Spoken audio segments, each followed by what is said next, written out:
Hello students, welcome to my YouTube channel Sushma Rajgupta. हम लोग कर रहे हैं कमर्शियल लॉ, जिसमें हमारा चैप्टर चल रहा है फ्री कंसेंट। फ्री कंसेंट की ये सेकंड वीडियो है। फर्स्ट वीडियो में हम लोग कर चुके हैं कॉर्शियन एंड अनड्यू इन्फ्लुएंस। तो हम लोग कर रहे हैं कि दो पार्टीज के बीच में कॉन्ट्रैक्ट तभी होगा अगर उनकी कंसेंट फ्री होगी। तो फ्री कंसेंट कब होती है? When it is not affected by coercion undue influence and third is fraud. ठीक है, तो आज की वीडियो में हम करेंगे फ्रॉड एंड मिस रिप्रेजेंटेशन। चलिए शुरू करते हैं।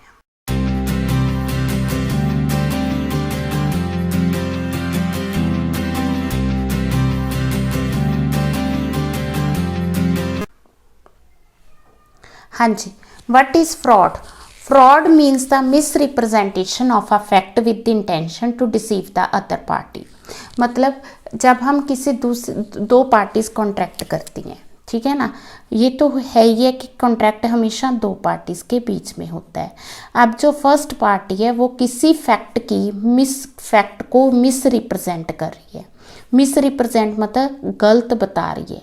क्यों गलत बता रही है? Just to deceive the other party, दूसरी पार्टी को डिसीव करने के लिए।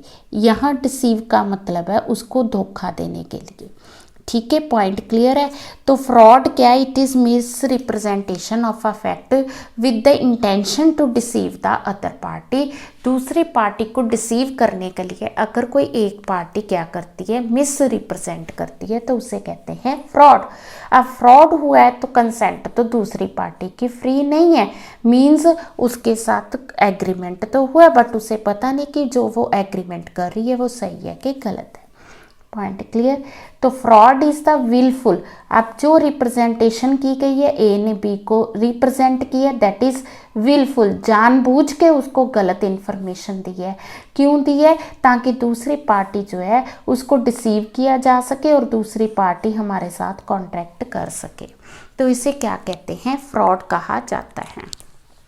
अब इसमें हम लोग केस ले रहे हैं रामपाई वर्सेस LIC ऑफ इंडिया। ठीक है जी। तो केस क्या है? तो केस है कि जिसमें एक पर्सन, ठीक है, जिसकी एज 60 ईयर्स से अबव है, मोर देन 60 ईयर्स है, ठीक है जी, तो वो इंश्योरेबल एज से बाहर है। ठीक है, उसने क्या किया? इंश्योरेंस कंपनी के साथ क्या किया? कॉन्ट्रैक्ट किया, एग्रीमेंट किया, जिसमें उसने अपनी एज क्या बताई है? 48 ईयर्स बताई है। क्यों बताई? क्योंकि वो इंश्योरेंस पॉलिसी लेना चाहता है। यहाँ पे फर्स्ट पार्टी क्या कर रही है? मिस रिप्रेजेंटेशन कर रही है, विलफुल रिप्रेजेंटेशन कर रही है, just to deceive the other party. जहाँ पे उसकी एज अबव 60 ईयर्स है तो वहाँ पे वो 48 ईयर्स बता रहा है। तो ये क्या हो गया? फ्रॉड हो गया। तो अगर कोई मतलब कि इस केस में क्या इंश्योरेंस कंपनी लायबल हो कि नहीं हो कि because the consent of the other party is not free. ठीक है, तो अगर हम बात करें कि फ्रॉड के एलिमेंट्स कौन कौन से हैं, सबसे पहले तो आता है पॉइंट फॉल्स रिप्रेजेंटेशन। कि जो रिप्रेजेंटेशन की गई है, एक पार्टी दूसरी पार्टी को जो रिप्रेजेंटेशन कर रही है वो फॉल्स रिप्रेजेंटेशन कर रही है। जैसा कि हमने इस केस में किया, उसकी एज 60 ईयर्स है, वो अपनी एज कितनी बता रहा है? 48 ईयर्स बता रहा है। तो क्या हो रही है? फॉल्स रिप्रेजेंटेशन हो रही है। ठीक है, अब ये फॉल्स रिप्रेजेंटेशन किसके बारे में है? About material fact. तो यहाँ पे जब हम LIC कर रहे हैं, लाइफ इंश्योरेंस कर रहे हैं, तो यहाँ पे मटेरियल फैक्ट एज है। तो उसने किसके बारे में फॉल्स रिप्रेजेंटेशन की है? जो मटेरियल है, जो इम्पोर्टेंट फैक्टर है। अब इंश्योरेंस में इम्पोर्टेंट फैक्टर क्या है? एज आ गई। ठीक है ना, तो जो इम्पोर्टेंट फैक्टर है उसी को वो मिस रिप्रेजेंट कर रहा है, तो इसे हम क्या कहेंगे? फ्रॉड कहेंगे। तीसरा पॉइंट है इंटेंशन टू डिसीव। अब वो क्यों कर रहा है misrepresentation? He is doing misrepresentation just to deceive the other party. अगर उसके मन में ये पॉइंट ना होता, डिसीव करना ना होता, फिर वो अपनी एज 60 ईयर्स ही बताता। ठीक है ना, यहाँ वो इंश्योरेंस ही नहीं करता, बट उसने क्या किया? अपनी एज जो है मतलब कि उसको कम शो किया, just to deceive the other party. क्यों किया? क्योंकि वो दूसरी पार्टी को डिसीव करना चाहती है। ठीक है। The other party enters into contract on the basis of it. अब इंश्योरेंस वालों ने एक बार तो जो उसने एज लिखी है 48 ईयर्स, उसके अकॉर्डिंग क्या किया, कॉन्ट्रैक्ट कर लिया। वो बाद में पता चला कि एक्चुअल में उसकी एज जो है that is not 48 years, that is 60 years, तो उस वजह से वो कॉन्ट्रैक्ट कैंसिल हो गया। बट एक बार तो जो पार्टी कॉन्ट्रैक्ट कर रही है that is on the basis of the miss representation given by the first party. ठीक है जी। तो फर्स्ट पार्टी ने क्या किया, गलत इंफॉर्मेशन दी है, जिसके बेसिस पे दूसरी पार्टी ने क्या किया, कॉन्ट्रैक्ट किया। जब पता चला कि ये इंफॉर्मेशन रॉन्ग है तो जो सेकंड पार्टी है वो क्या कर सकती है, कॉन्ट्रैक्ट को कैंसिल कर सकती है। हाँ जी, following acts amount to fraud. तो सबसे पहले under section 17 subsection 1 making false statement. दो पार्टीज हैं जो कॉन्ट्रैक्ट कर रही हैं, उनमें से एक पार्टी क्या कर रही है, फॉल्स स्टेटमेंट दे रही है। ठीक है, और वो फॉल्स स्टेटमेंट इस तरह से दे रही है कि दूसरी पार्टी उसके साथ कॉन्ट्रैक्ट कर सके। तो किसी चीज़ की फॉल्स स्टेटमेंट देना भी फ्रॉड है। ठीक है, अब एक पार्टी है, ठीक है, that knew the statement is false and knowingly वो फॉल्स स्टेटमेंट, उसको पता भी है स्टेटमेंट गलत है, इवन देन वो स्टेटमेंट दे रही है, तो उसे क्या कहा जाएगा, फ्रॉड कहा जाएगा।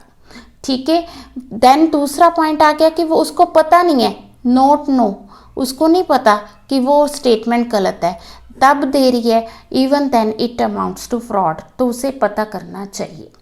ठीक है, यहाँ उसको वो पता कर सकती थी, चेक कर सकती थी, उसने चेक नहीं किया और उसने क्या किया, फॉल्स स्टेटमेंट दे दी, तो ये क्या होगा, फ्रॉड माना जाएगा। ठीक है जी। अब ए है, यहाँ पे ए क्या कर रहा है, वो बी को डिसीव करना चाहता है। ठीक है, वो कहता है कि जो मेरी फैक्ट्री है ना, मेरी फैक्ट्री में 500 माउंट्स ऑफ इंडिगो प्रोड्यूस होते हैं। ठीक है, अब उसने कह दिया भी 500 माउंट्स ऑफ इंडिगो प्रोड्यूस होते हर साल। अब जो बी था, बी ने उस पर विश्वास किया और उसने क्या किया, फैक्ट्री बाई कर ली। बाद में पता चला जो एक्चुअल प्रोडक्शन है that is very much less than this, तो उस केस में बी क्या कर सकता है, कॉन्ट्रैक्ट को कैंसिल कर सकता है। ठीक है जी। अगर कोई एक पार्टी फॉल्स स्टेटमेंट करती है, दूसरी उस पर बिलीव करके वो कॉन्ट्रैक्ट करती है, तो कॉन्ट्रैक्ट वॉइडेबल होगा। ठीक है, अब अगर वो कहता है कि पार्टली ऑनेस्टली बिलीव्ड, अब पार्टी को मौका दिया गया, अगर बी को मौका दिया गया कि वो जो ए ने स्टेटमेंट दी है उसे चेक कर ले, और बी उसे चेक नहीं करती, ए पे विश्वास करती है, यहाँ पे कॉन्ट्रैक्ट जो है कैंसिल नहीं होगा। क्यों, क्योंकि उसे टाइम दिया गया था चेक करने के लिए। हुआ क्या, ए ने बी से क्या कहा है कि मेरी फैक्ट्री में 500 माउंट्स इंडिगो प्रोड्यूस होता है। ठीक है, ए ने बी को अकाउंट्स चेक करने के लिए दे दिए। अब बी ने जो है अकाउंट्स को चेक भी किया, उसमें पता भी चल गया कि सिर्फ 400 माउंट्स जो है वहाँ पे प्रोड्यूस होते हैं। ठीक है जी, तो फिर भी बी ने फैक्ट्री खरीद ली। अब बी चेक कर चुका है, तो क्या यहाँ पे वो कैंसिल करेगा कॉन्ट्रैक्ट को, नहीं, यहाँ पे फ्रॉड नहीं माना जाएगा। क्यों, क्योंकि ए ने उसको अपने अकाउंट्स चेक करने को दिए और बी ने उन अकाउंट्स को चेक भी किया है, तो यहाँ पे बी जो है कॉन्ट्रैक्ट को कैंसिल नहीं कर सकता। ठीक है जी। देन आ गया एक्टिव कंसीलमेंट, ये भी फ्रॉड माना जाता है। ठीक है, किसी चीज़ को कंसील करना, छिपाना, जो कि नहीं छिपानी चाहिए थी। ठीक है, वैसे तो जब मतलब कि कोई चीज़ सेल की जाती है तो बायर की भी ड्यूटी बनती है उसको चेक करने की। ठीक है, पर अगर कुछ इस तरह से छिपाया जाता है कि बी जो है अगर देखे चेक करे तो नहीं पता चलता, then it amounts to fraud. ठीक है, नहीं समझ आया, देखो एग्जाम्पल से क्लियर होगा। ए एक हॉर्स डीलर है, ठीक है, उसने अपनी मेयर सेल की है, किसको, बी को सेल की है। ठीक है, अब जो मेयर थी उसका जो हूफ था, हूफ, ठीक है ना, पता ना हूफ क्या था, हूफ क्रैक था। अब ए ने क्या किया, क्रैक हूफ को इस तरह से फिल किया, फिल कर दिया उसने कि बी को पता ना चले। अब बी को पता नहीं चला, बी ने क्या किया, जो मेयर थी वो बाय कर ली। जब वो मतलब बाद में उसको पता चला बी को कि उसका तो हूफ क्रैक है, ठीक है ना, तो अब बी क्या कर सकता है, बी कॉन्ट्रैक्ट को अवॉइड कर सकता है, मतलब कैंसिल कर सकता है। क्यों कर सकता है, क्योंकि उसके साथ फ्रॉड हुआ है। फ्रॉड क्यों हुआ है कि उसने ए ने क्या किया, उसको कंसील करने की कोशिश की। कंसील करना मतलब छिपाना। अगर वो उसका मतलब मकसद डिसीव करना ना होता तो वो उस हूफ को छिपाता नहीं, फिल नहीं करता, रैदर बी को बताता कि इसका जो हूफ है वो क्रैक है, ठीक है ना। अब उसने हूफ को क्या किया, फिल किया, तो इट मीन्स कि वो उससे छिपाना चाहता है, मीन्स उसको डिसीव करना चाहता है। Point clear. नेक्स्ट आ गया third point, promise made without intention to perform it. ठीक है, ये भी फ्रॉड है। किसी के साथ आप प्रॉमिस कर रहे हो और आपके दिमाग में ये चल रहा है मैंने कौन सा इसको पूरा करना है, तो परफॉर्म करना है, तो इट अमाउंट्स टू फ्रॉड। ठीक है जी। तो यहाँ पे केस है श्रीन मॉल वर्सेस जॉन जेम्स टेलर का। ठीक है, यहाँ पे एक मैन है और एक वॉमेन है, दोनों की शादी होगी। जब वो मैरिज हो रही है तो जो मैन है उसके दिमाग में, हस्बैंड के दिमाग में ये चल रहा है कि मैंने कौन सा इस मैरिज को कंटिन्यू करना है। ठीक है, अब वो क्या किया, उसने प्रॉमिस किया without made without intention to perform it. यहाँ पे उसका माइंड क्या कह रहा है कि मैंने इसको परफॉर्म नहीं करना है, तो वो एक तरह से क्या कर रहा है, फ्रॉड ही कर रहा है। ठीक है ना। बाद में क्या कर सकती हैं, जो वाइफ है वो केस कर सकती है। ठीक है, any other act fitted to deceive, या कुछ भी ऐसा करना जो जिससे मतलब दूसरी पार्टी को क्या हो रहा है, डिसीव हो रहा है, धोखा हो रहा है। किसी एक कंपनी ने अपनी बैलेंस शीट शो की और बैलेंस शीट इस तरह से शो की कि उसमें कहीं पे लाइबिलिटी शो ही नहीं की, बैलेंस शीट में लाइबिलिटी शो नहीं की। अब देखने वाले को लगा कि ये जो कंपनी है बहुत प्रोस्पेरस है, बहुत ज़्यादा प्रोग्रेस कर रही है, इसकी तो कोई लाइबिलिटीज़ नहीं है।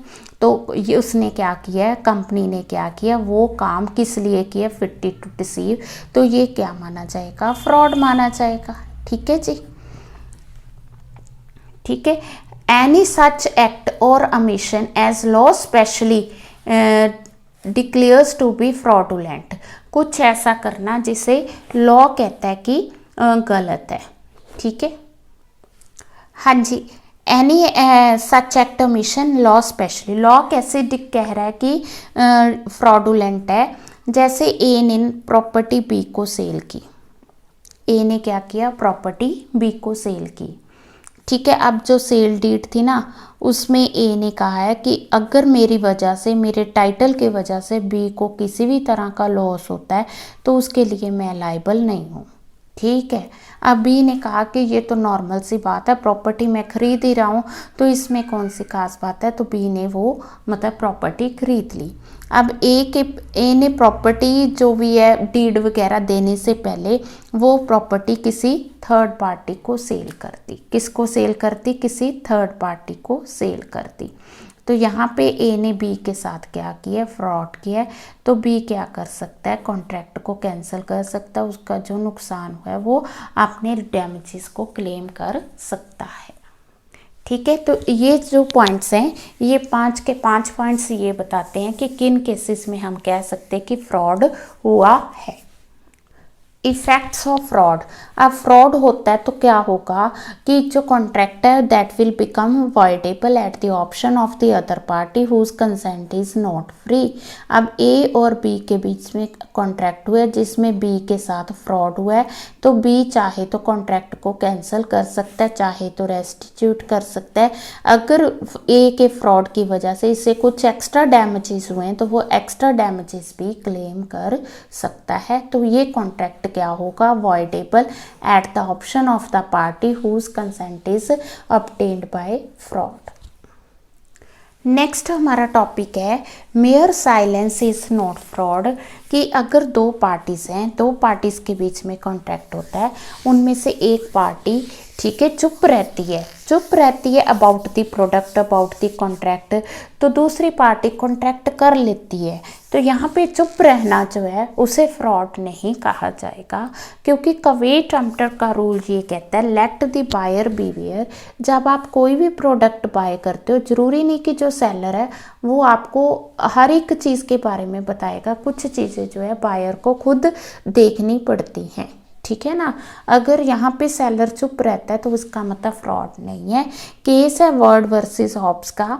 तो एच जो है उसने क्या किया, अपने पिग्स जो है डब्ल्यू को सेल किए, और उसमें which were to his knowledge, उसको पता था कि जो पिग्स हैं they are suffering from fever, ठीक है। अब जब एच ने डब्ल्यू को पिग्स सेल किए तो उसमें उनकी क्लॉज थी विद ऑल फॉल्ट, भी जो हम सेल कर रहे हैं विद ऑल फॉल्ट्स है, तो मतलब जो भी है उसमें विद ऑल फॉल्ट्स उसमें है, ठीक है, बट विद ऑल फॉल्ट्स मैं आपको ये दे रहा हूँ, ठीक है। तो जैसे उसने डिस्क्लोज नहीं किया कि they are suffering from fever.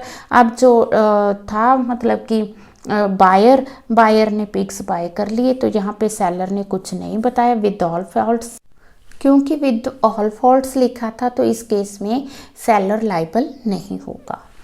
तो then Shri Krishna versus Kurukshetra university. तो यहाँ पे कृष्णा एक स्टूडेंट है, ठीक है जी, कृष्णा एक स्टूडेंट है, लॉ का स्टूडेंट है, LLB कर रहा है। तो उसके क्या थे, लेक्चर शॉर्टेज थी। तो उसने जब रजिस्ट्रेशन फॉर्म फिल किया तो एडमिशन फॉर्म में उसने मेंशन नहीं किया कि मेरे लेक्चर शॉर्ट है। अब उसने जब फॉर्म फिल कर दिया तो उसके बाद ना तो वो उस कॉलेज के HOD ने देखा और ना ही जो प्रॉपर अथॉरिटी थी यूनिवर्सिटी की अथॉरिटी उन्होंने देखा। तो उसके बाद क्योंकि उसने मेंशन नहीं किया, यहाँ पे वो क्या रहा, साइलेंट रहा। अब ड्यूटी इनकी बनती थी चेक करने की, अगर उन्होंने चेक नहीं किया तो स्टूडेंट लाइबल नहीं होगा। तो ये माना गया कि there is a no fraud, ठीक है, क्योंकि उसका जो फॉर्म था उसकी सिक्रूटनी होनी चाहिए थी, सिक्रूटनी नहीं हुई है, तो इसलिए ये लाइबल नहीं होगा। अब हम वो केसेस करेंगे जिसमें क्या है कि चुप रहना फ्रॉड है, ठीक है। फर्स्ट आ गया फिड्यूशरी रिलेशन। कई बार सर्कमस्टांसेस ऐसे होते हैं कि जो दूसरी पार्टी है उसको बोलना चाहिए बट वो चुप रहता है, तो इट मीन्स कि क्या हो रहा है कि वो फ्रॉड कर रहा है, ठीक है। कब, जब दोनों पार्टीज के बीच में क्या है, फिड्यूशरी रिलेशन है, ठीक है। फिड्यूशरी रिलेशन कैसे है कि जिसमें एटमोस्ट गुड फेथ, दोनों पार्टीज के बीच में गुड फेथ का रिलेशन है, ठीक है जी। कैसे, जैसे क्या, एक ब्रोकर था, ठीक है, ब्रोकर को किसी क्लाइंट ने कहा है कि मैंने ये शेयर्स खरीदने हैं, ठीक है। केस है रेगर वर्सेस कैंपबेल स्टॉट का। क्लाइंट ने ब्रोकर से कहा कि मैंने शेयर्स खरीदने हैं। अब ब्रोकर ने क्या किया, जो उसके पास शेयर पड़े थे वही शेयर उसने क्लाइंट को दे दिए। अब क्लाइंट को बाद में पता चला, यहाँ पे ब्रोकर को बताना चाहिए था, बोलना चाहिए था, बिकॉज क्लाइंट उस पर विश्वास कर रहा है। तो अगर वो नहीं बोलता तो ये क्या माना जाएगा, फ्रॉड माना जाएगा।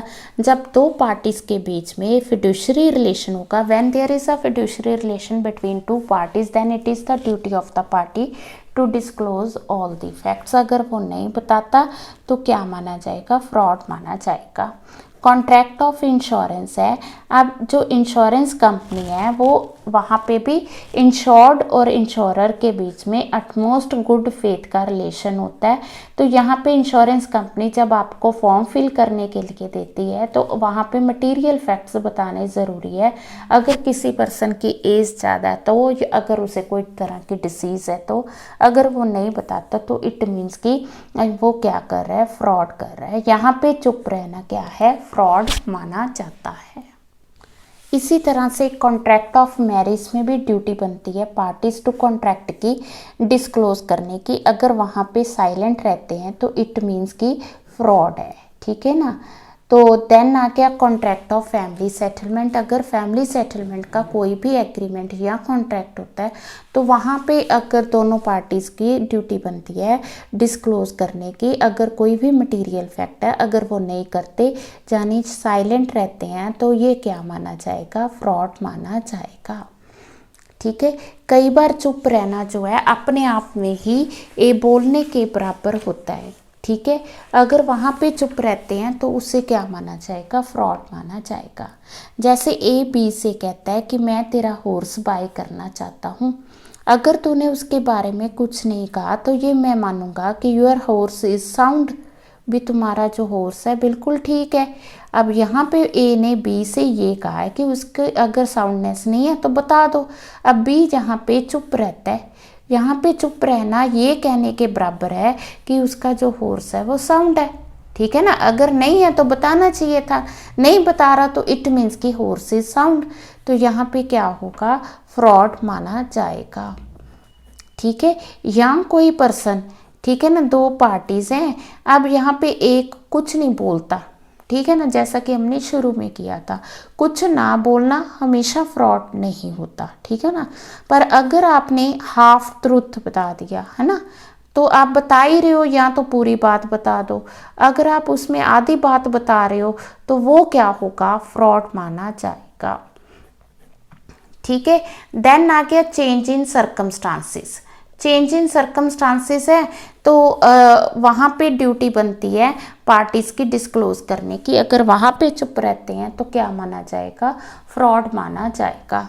ठीक है, जैसे ए है, ए की फैक्ट्री में बहुत अच्छी सेल हो रही है, ठीक है, अब वो बी से कह रहा है कि पिछले सालों में मेरे जो है फैक्ट्री में बहुत अच्छी प्रोडक्शन हुई है और सेल हुई है, फैक्ट्री बहुत अच्छी चल रही है। हुआ क्या, जैसे हम कह दें कि इन दिनों में है लॉकडाउन हो गया, लॉकडाउन के दौरान उसकी जो है सेल बहुत ज़्यादा कम होगी।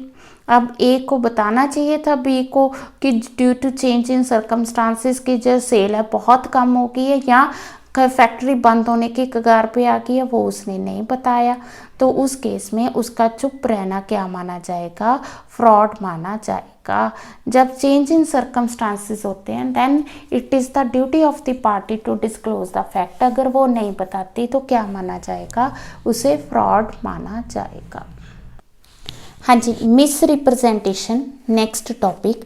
मिस रिप्रेजेंटेशन क्या है, फॉल्स स्टेटमेंट। तो पहले भी फॉल्स स्टेटमेंट थी, यहाँ भी फॉल्स स्टेटमेंट है, दोनों में फ़र्क क्या है। जो पहले फॉल्स स्टेटमेंट थी दैट वाज मेड इंटेंशनली, जानबूझ के दूसरी पार्टी को की गई थी ताकि दूसरी पार्टी को डिसीव किया जा सके। पर मिस रिप्रेजेंटेशन क्या है, मिस रिप्रेजेंटेशन है इनोसेंटली। इनोसेंटली हम अगर कुछ रिप्रेजेंट कर रहे हैं, मिस रिप्रेजेंट कर रहे हैं तो उसे मिस रिप्रेजेंटेशन कहा जाएगा। अगर हम जानबूझ के मिस रिप्रेजेंट कर रहे हैं just to deceive the other party तो उसे क्या कहा जाएगा, उसे फ्रॉड कहा जाएगा। ये दोनों में डिफरेंस है। अगर मिस रिप्रेजेंटेशन जानबूझ के की जाती है, इंटेंशनली की जाती है just to deceive the other party, वो फ्रॉड है। अगर इनोसेंटली की जाती है without the knowledge of fact then उसे मिस रिप्रेजेंटेशन कहा जाएगा। अगर मिस रिप्रेजेंटेशन होगी तो उस केस में पार्टी अगर इनोसेंटली होगी तो वो डिसीव, क्योंकि उसका मकसद डिसीव करना नहीं है तो पार्टी लाइबल नहीं होगी। ए बी से कहता है कि मैंने अपना हॉर्स सेल करना है और मेरा जो हॉर्स है बिल्कुल साउंड है, ठीक है। अब हुआ क्या कि वो जो हॉर्स था वो रात को बीमार हो गया। अब ए को पता नहीं था कि वो बीमार हो चुका है, अब बी ने उसे बाय कर लिया, ठीक है जी। तो ए ने क्या किया, यहाँ पे मिस रिप्रेजेंटेशन की है, ठीक है। वो जो रिप्रेजेंटेशन तो मिस है, गलत है, बट इनोसेंटली की है तो इसे इस केस में ए जो है लाइबल नहीं होगा। एक और केस है डेरी वर्सेस पीक का। तो डेरी वर्सेस पीक का जो केस है उसमें क्या है, हाँ जी, एक कंपनी है, कंपनी में रिप्रेजेंटेशन दी गई है कि कंपनी को ट्रैम्स रन करने के लिए पार्लियामेंट के स्पेशल एक्ट से परमिशन मिल चुकी है, अप्रूवल मिल चुकी है, ठीक है, इन्होंने कहाँ पे रिप्रेजेंट किया, प्रोस्पेक्टस में रिप्रेजेंट किया कि कंपनी जो है उसको परमिशन मिल चुकी है।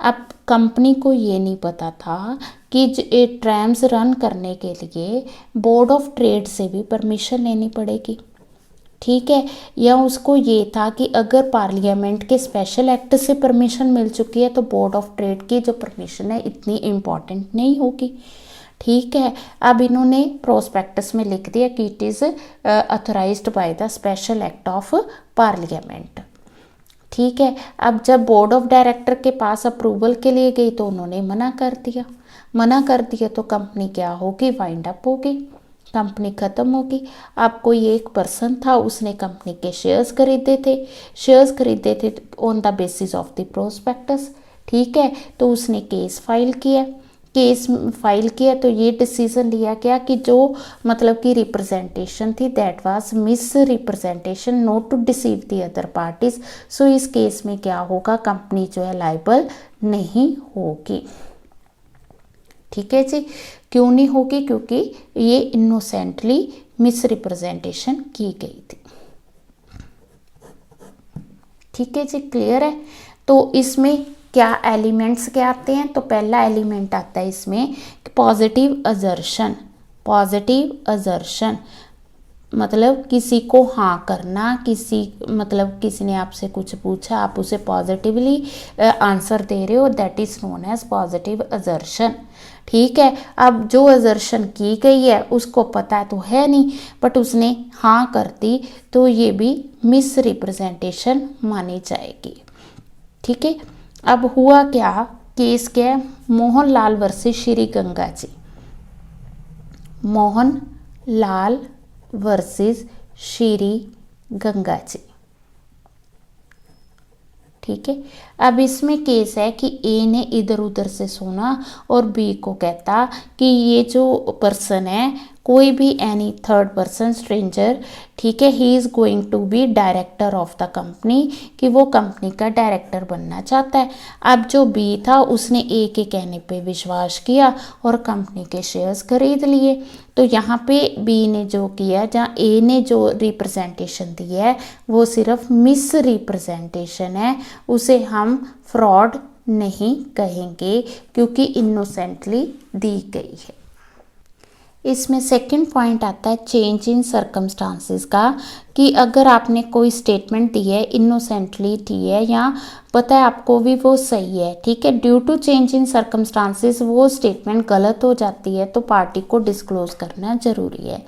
ये एग्जांपल हम ऑलरेडी कर चुके हैं। ए ने अपनी फैक्ट्री सेल की है जिसमें उसने कहा है कि 5000 माउंट्स ऑफ इंडिको वहाँ पे प्रोड्यूस होते हैं, बी को कहा है, बी ने हुआ क्या कि कुछ देर के बाद इस सारी ट्रांजैक्शन को 5 मंथ्स का टाइम लग गया।